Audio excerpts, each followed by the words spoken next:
A stunner. Myles Turner is leaving the Pacers and heading to their division rival, Milwaukee Bucks. What? How? Why? We definitely need more information. We have a lot to talk about on an emergency Locked On Pacers podcast.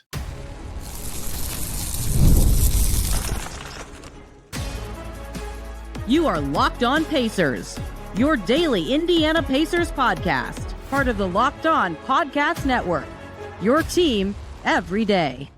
What's up, everybody? Happy Tuesday, Wednesday, whenever you're getting to this, and welcome into another edition of the Locked On Pacers podcast, where we, of course, talk about the Indiana Pacers. As always, my name's Tony East. I cover the team for Forbes, and today, Myles Turner is no longer a member of the Pacers. I'm stunned. Many fans are stunned.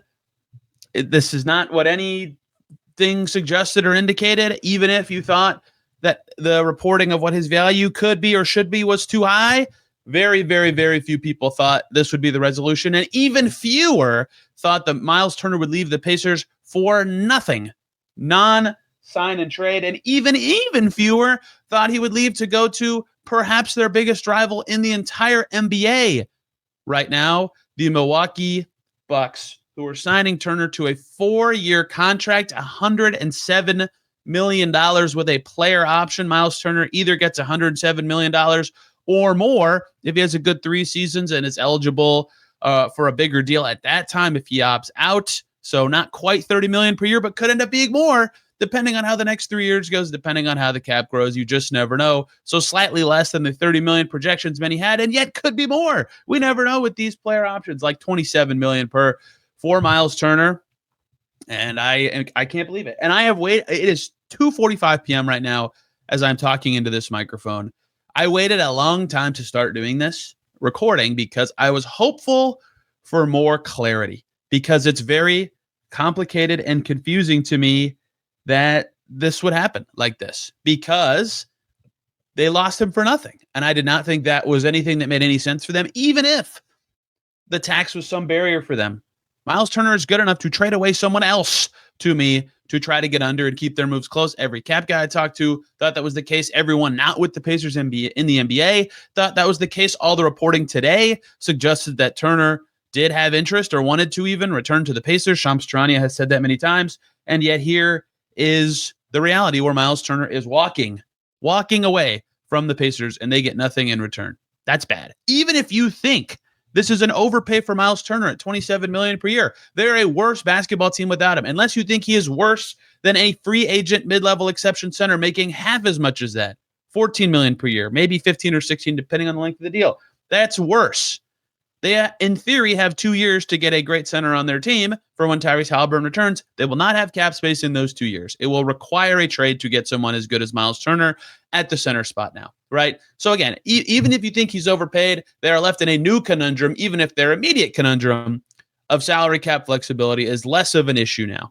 So some reporting out there has suggested the luxury tax was a part of this, which I understand after Haliburton's injury. I've talked many times about other players who could be moved or other things that could happen with that tax line in mind, even though I didn't think this is how they would be under it. Okay, if that's the case. Jake Fisher reported a Pacers potential offer or something close to like 3 for $60 or something like that. Greg Doyle in the Indy Star had 4 years, $95 million. Call whatever of those, whatever you want. The Bucks beat them. And you wonder if the Pacers would have countered and gotten to that, if they would have considered other things. That's why I was waiting for details all day, right? I wanted to know if the Pacers would have offered that, if they did, and he left anyway, because here's the thing. And I always have to remind people of this when transactions happen that may seem unfavorable to the team or aren't at the value people expect. These front office people are not stupid, right? They're not dumb. They don't just they don't intentionally do something to tank the value of their own situation. And that is why I wonder if they had a hard limit. I wonder if some of the reporting on the offers they made is wrong, if they weren't willing to do this or that, and the Bucks were, because the Bucks, this is so aggressive from them. I mean, I don't want to talk too much about them, but waving and stretching Dame over 5 years, 2 seconds to dump Pat Connaughton. They might have to lose Ryan Rollins, to get the cap space to do it. They did a lot to get Myles Turner from a division rival, and that yesterday I ran through why there's no cap space left. There's no exceptions left. Oh, maybe there's no spots for Myles Turner. The Bucks made one by doing all that. And so you wonder if the Pacers had a chance to counter, if they would have countered, if they would have gone to this number and moved other stuff, because this 4-year deal starts at about $24.8 million for the Bucks, right? For the Pacers, if they had started at $24.8 million, they would have been less than $10 million over the tax after filling out their team. Like, they could get under from there. They would have had to probably pay assets to do it, or maybe come out asset neutral. But, I would have assumed personally that would be preferable to them than this reality where they now lose Myles Turner for nothing in what everybody, including Shams, who reported it, called a stunner, including I'm calling it a stunner to you right now, right? No one indicated to me that this would be a possibility. And I think a great deal for Turner, to be clear. I mean, he could make up to $30+ million per year across this deal. And if he doesn't play well, or if it doesn't age well, then he gets $107 million over 4 years. That's good work from him. At least over the 3 years, it's going to be something close to 70 plus to 80 million. Like, it's good stuff. That was my initial projection of what he'd make. Then he played good. Then he had a bad finals and not so great conference finals. I'm kind of rambling here because I have a million thoughts ping-ponging in my head around this, and I'm just so surprised by it. And everybody is saying one thing or the other about what I've said or how people feel and all stuff like that. But man, I mean, this is just a big thing for the Pacers to pick up, because to keep going on why, again, I'm pretty stunned by this. This year right now, they're over the cap already. The salary cap is $154.6 million with the 11 players the Pacers currently have under contract. They're at $168 million. They'd have to trade players to get under just to have resources to sign someone else. That doesn't make a lot of sense. Next year, even if you go a year from now and Tyrese Haliburton will presumably be healthy again and playing, Haliburton, Siakam, Nembhard, Toppin, Nesmith, McConnell, Walker, Shepard, and Furphy. That group of 9 has the Pacers over the cap. That's with no money for Mathurin. That's obviously with no money for Myles Turner on another team. No Tony Bradley. No other players. Like, what if Cam Jones has a deal by then? No one they signed this year is involved in that. They're over the cap then, too. So they won't be able to use cap space to get a center then either. And Haliburton will be playing by then. Presumably they'd like to be competitive at that point with Siakam under contract, with Haliburton under contract. And so I go back to the Pacers not being dumb to say, I wonder if they didn't get a chance to counter, if they weren't willing to go that high, if they didn't think they could get off of other money to get under the tax. But then you get to the tax and you say, man, if they weren't willing to pay the tax, like, I guess I get it with Haliburton now, but you're making yourself worse with that restriction in place if that's the case. I wanted more details before recording this because I'm saying a lot of if this, if that. I don't know. I haven't gotten a lot of clarity today from other people, unfortunately. Obviously, a lot of people are very, very busy now, given that this change of expectation has happened to the Pacers, but they will be worse. Myles Turner is a good player. He is a good shooter. He is a rare form center in an NBA where centers like him are becoming more and more valuable, where the market suggests this is about what he should be paid in the high 20s to 30s million. And now he is on a different team, including one that the Pacers will play 4 times a year, and a team that they've played in the playoffs the last 2 years and very crucial in-season tournament games many times. Just stunning stuff that the Pacers now have to figure out what to do about it. And I don't know what the immediate short-term answer is, right? I don't know. Many people, I might talk about that today. I might not want to move on to the next thing so fast, just like after the finals. I think it's important to kind of sit in this stuff and figure out what's going on. Like, they have the mid-level exception. There's maybe, I don't even think DeAndre Ayton is a $14 million player myself. He took $10 million in a buyout with the Blazers per reporting. That would suggest he's probably going to get $10 million on his next deal, wherever that may come. Okay. Like, the Pacers had interest in him before. I guess he's a good player. There's certainly trade candidates that I've already written down on a sheet of paper to talk about at some point when I look at what they could pivot to at center. But the actual free agent centers right now, right this second, are like Marvin Bagley, Larry Nance, Precious Achiuwa level players, right? Beyond the guys the Pacers have in-house, obviously. The starter level group, if you think Ayton's a starter, okay, maybe. But the starter level group is like gone. There's no one left. They've all been moved around to this point, and that's why maybe it's a trade something next year. Who knows what this year looks like. In fact, probably now next year looks much more like development. But the available centers list is like Mo Wagner, Al Horford, obviously Thomas Bryant, but like it's all backup-y level centers unless you're high on those guys, right? And so it will be hard for them to immediately replace Myles Turner without a trade. So now they have to lose assets instead of having Turner. And if you think Turner would have been overpaid, great. Then lose those assets to dump Turner in the future instead of this route. That's obviously I have my own opinion in a lot of this stuff, but my opinion matched a lot of people's because of the way that everybody felt in the situation and the way the cap made sense. And I get that the Pacers might have this constraint. Just all very confusing. There'll be an element of this that is pointed at ownership and should be, right?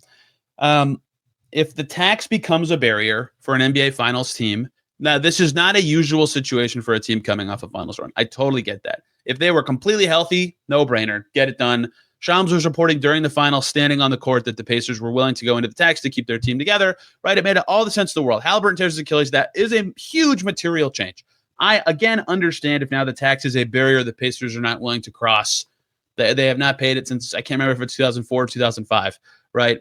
That's a long time. That's 20 years. I understand why that would become a barrier, which is why I've talked so much about shedding money with other players, because I did not think Myles Turner leaving would be the way that they eventually changed their course financially.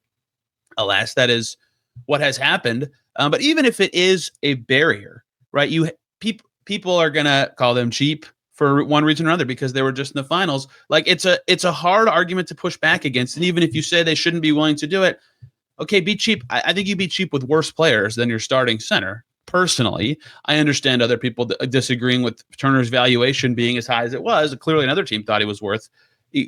I think without the player option, he would have gotten $30 million per year from the Bucks. They had their own cap space constraints involved in what they could offer him. I'm so rambly right now because I wanted more clarity to actually talk about this. Some stuff does make sense and some stuff doesn't. Let's continue talking more about Myles Turner, his departure, and what on earth happens at center now for the Indiana Pacers. But first, everybody, got to talk about Monarch Money. Ever wish managing your money felt easier with Monarch Money? It can. Whether you're growing your savings or planning for a big purchase, Monarch puts you in the driver's seat. It's like having your own personal CFO, giving you full visibility and control over your finances. Monarch Money is more than just a budgeting app. It's a complete financial command center. You can track all your accounts, investments, and spending in one place. So in addition to managing your money, you're also building wealth.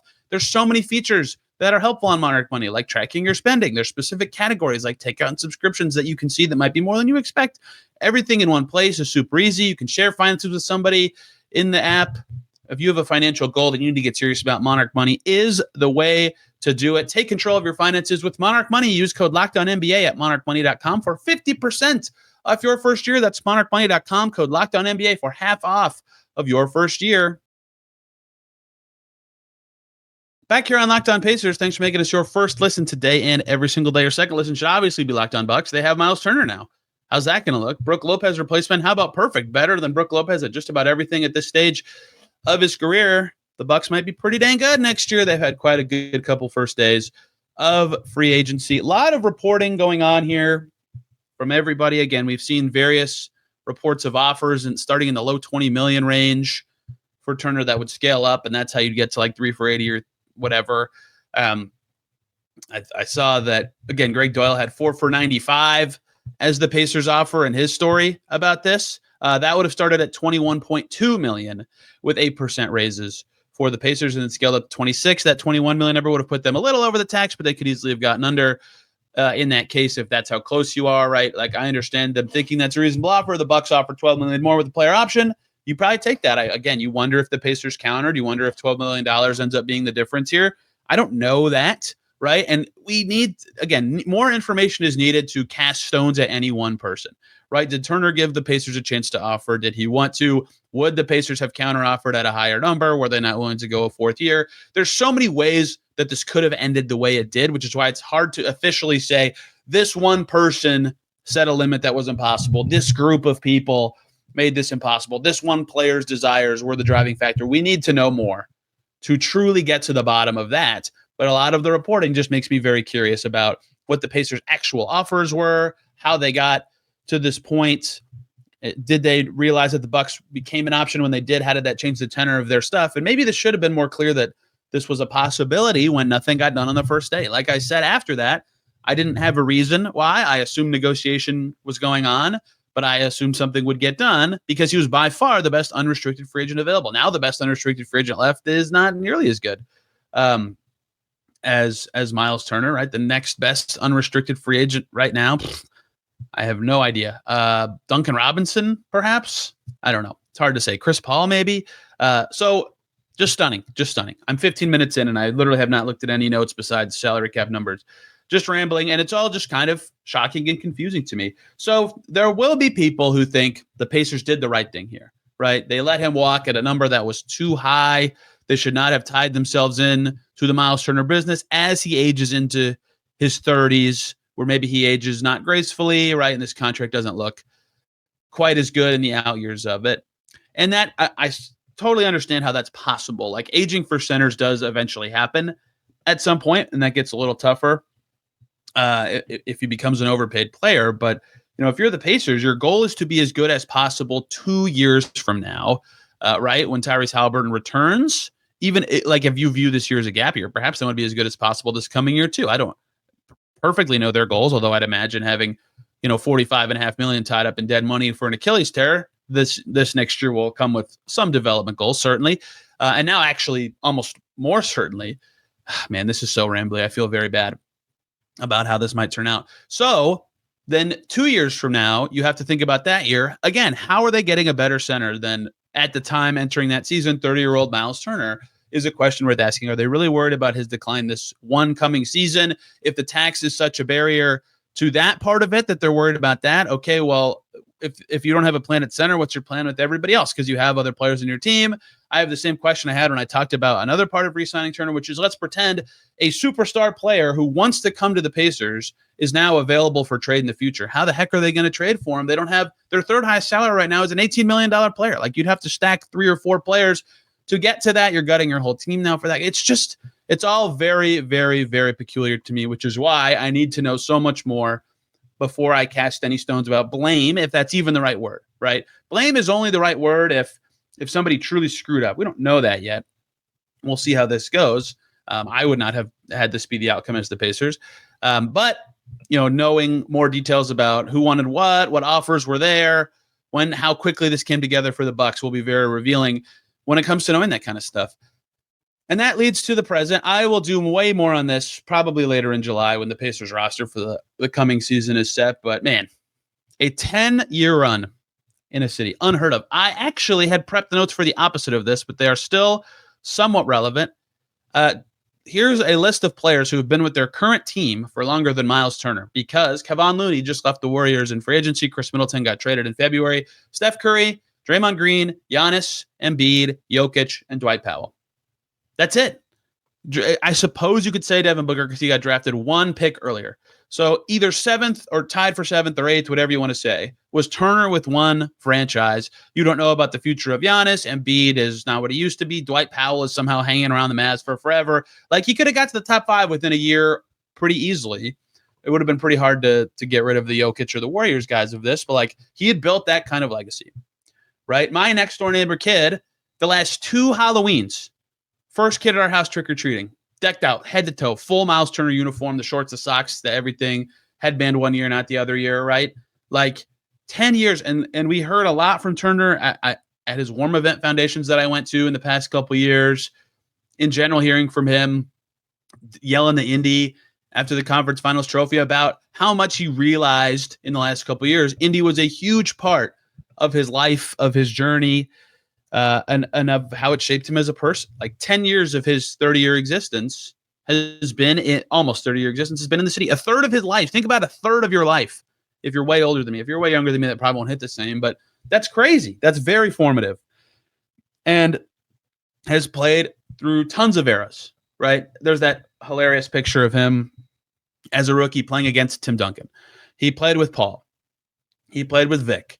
He played with Domas. He played in all these transition years for Vogel, for McMillan, for Bjorker, and for Carlisle. He played with Ty and Pascal, obviously, and evolved as a player and said he could do stuff that people thought, can you really do that? If you would, you could.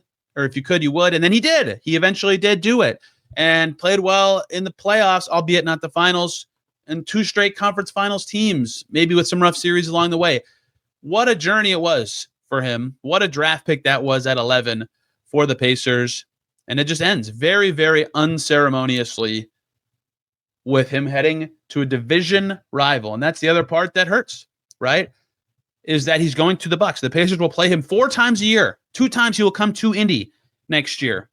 Jakob Poeltl, earlier, signing for 4 years, $104 million, although it's really 3 years, 80-something, with a player option being opted into. But, like, I personally think Myles Turner is better than Jakob Poeltl, right?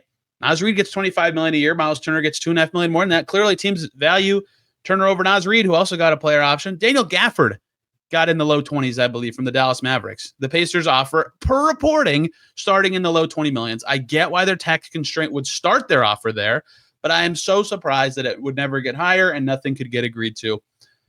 Maybe I just don't know this team's situation as well as I thought. There's always so many dynamics you can never know. I hope the Dunning-Kruger effect hits me hard, because what I thought their offseason would look like has not particularly happened so far. And now they have to pick up the pieces. It's very peculiar to me. I'm sure there's something I don't know. I'm sure there's some negotiation part of this that is surprising. We've heard nothing from the Pacers in terms of reporting on what they could do now, but they will be worse next year. They might be worse the year after. We will have to see what they can do instead with their limited resources. They do have lots of trade stuff. They do have their draft pick the following year. We'll see where this goes, because there's a chance in 2 days if they make some genius move. And here's the other part of this that I think is true. Well, I personally would have done this differently if I were running the Pacers. I think I've made that very clear on this podcast. This front office has proven to be very good and very sharp at pivoting very quickly, at making very, very shrewd trades. One of the best trading, if in the top 5, certainly, front offices in the league, right? Better at drafting the last couple years. They're awesome at player development. Rick Carlisle has headed a great system in that way. The leaders and leadership position players with this franchise have been very sharp, right? I hope I have praised them the correct amount. Even if they do things that I disagree with, that doesn't mean they're not smart, or they did something so stupid. They're not dumb. That's why I have to wonder what I don't know and how that played into everything. So, of course, it's totally possible that they could pivot and be more financially flexible and get a great center and be awesome in 2 years from now. But it's hard to figure out how that happens when you lose a starting level center for nothing, and they now have to pick up the pieces and pivot. I was probably too harsh in my initial 1-minute short video where I called it, I believe, a disaster. However, it is not what I would have done, and I am very, very surprised that this is the outcome. All right, I'll talk a little bit about what they can do, I guess, at center now, coming up to close out this shocking Locked On Pacers.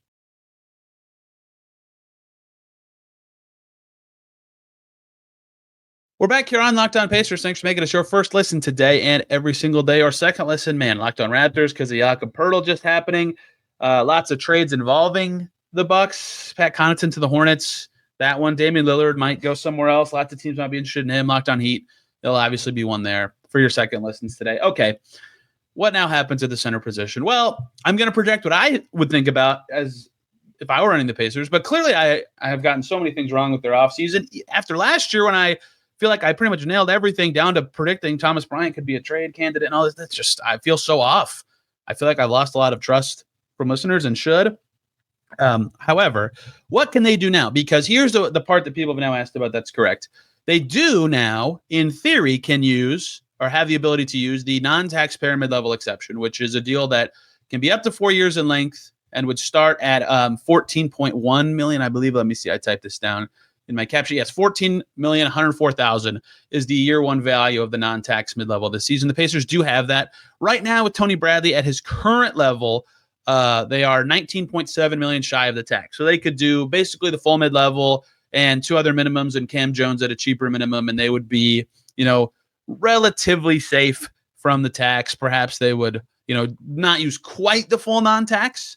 Maybe like 10 to 12 million of it. That would get them really clear of the tax for this coming season, which now, by the way, with Turner gone, I am counting that as a barrier, right? They are not, there's no way they're clearing the tax with a non-title contending team without Myles Turner, right? So what can they do? Well, I already ran through the center free agents, right? Spotrac has the list of centers available. I'll read the 14 that are listed straight up as centers. There's some power forwards that I think are centers. It's Mo Wagner, who is quite good at 28. His option was declined by the Magic. We'll see if they bring him back. Al Horford, Tristan Thompson, Taj Gibson, DeAndre Jordan are the next 4 players, all 37 and older. Then it's Thomas Bryant, Tristan Vukovic, Jackson Hayes, Charles Bassey, Alex Len, Fun times. The one time I did a podcast about him. Bismack Biyombo, Brandon Carlson, who I believe is now restricted, Christian Koloko, who I believe is also restricted, and Micah Potter. Not a great group of players there, more so all in the backup range with those groups. I quite like Mo Wagner as a player. You never know with someone coming off of a season-ending injury, what they're going to look like this year. That's what one-year deals or things like that are for. There are some players listed as power forwards on Spotrac that I would consider centers, like Marvin Bagley. He's okay. Like Larry Nance. Larry Nance is pretty good. He's 32 and a half years old. Chris Boucher, he's 32 and a half. He's a decent player. Can Trey Lyles play small ball 5? Maybe not. Precious Achua is an okay player. I guess he's a center. Isaiah Jackson is on the power forward list for some reason. I mean, I think they have to keep him now, give themselves some sort of future-facing thing going on at the center position. But everybody else is basically a 4, just like an unproven 5. If you view any of those player names I just said as a starting center, perhaps that's where the Pacers go. Not on that list, obviously, is DeAndre Ayton because he has not cleared waivers yet. I'm talking it's 3-10 right now. If he clears waivers as a free agent, he will be on that list, and he would immediately become the best player on that list. I'm not as high as Ayton as others. I wasn't as high as Ayton when the Pacers signed him to a max deal 4 years ago, but he is like a serviceable player. He averages a double-double every year. Perhaps that would be an option. Lakers have been connected to him a lot. Any team that needs a center would be connected to DeAndre Ayton as he hits free agency. I always assume when players get bought out that they have the money made up somewhere and their new home in mind, like Jordan Clarkson with the Jazz already with the Knicks. That happens basically with every player, like Daniel Tice with the Pacers to the Clippers a few years ago. Perhaps the shifting market dynamics would change things for Ayton, but he could be one. Then you could pivot to trades. Is there anyone I think available that could make sense for the Pacers? And something that's new in the CBA is that the mid-level exception can be used, and I kind of explained this yesterday talking about that Nick Richards rumor, as a trade exception. You can take a player into the mid-level via a trade. So far, no one's ever done it with like a good player. Teams have done it to like take in money in a dump or to create a trade exception of their own or something like that. But it's not an unreasonable way to add a player. So ironically, I believe the player who has the highest cap hit who fits into that this coming season is Victor Wembanyama, obviously unavailable for a million reasons. There are some good players who will have their deal be in, I believe, the mid-level exception for the coming season. Mitchell Robinson with the Knicks, they just signed Yabusele. Mitchell Robinson's descending, expiring deal would fit in. I don't even know if he'd be available. But he's there. Like Jonas Valanciunas would have been a name I said here. He just got traded to Denver from Sacramento today. Sorry, I got distracted there. One that I think actually could make a lot of sense, although there's less of a crowded front court now with this team because they bought out Ayton, is Robert Williams. His deal fits into mid-level exception range out in Portland. I believe he's at about $12 million for the coming season. That is less than the mid-level. The Pacers could take him in, stand to the tax, and not send out any salary in return. That could perhaps be one that they look at. Walker Kessler, I think, is now going to be a popular link to the Pacers kind of name because he's on a rookie deal, right? And that is not a Pacers special necessarily, but they've been good at developing young talent, bringing them in and making them better. And his contract is not particularly high on that rookie deal. It would be $4.5 million this coming season. They'd have to pay him the year after that. He'd be extension eligible the second they got him. But on a rookie deal now and cheap would provide them some flexibility. Those three names jumped out at me as the sub-mid-level centers that I'm like, I guess I could see how you're available right now that the Pacers could pursue. There's many more, right? People could look down that list and say, Tony, you forgot about this or that guy. And yeah, I probably did.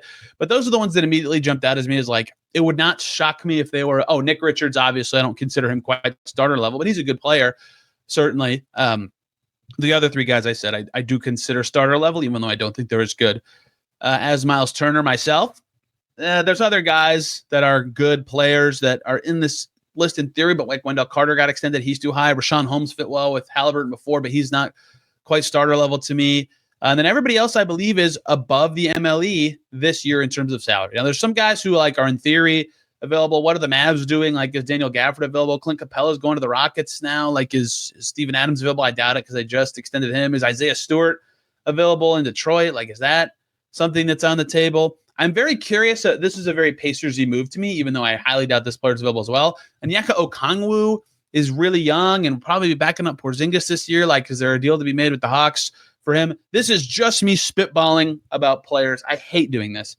I hate just guessing, right? I like to use reports to figure out what the Pacers could be thinking, but I'm just looking at players that I maybe think are good or are on teams that I think could potentially make them available for some reason or another.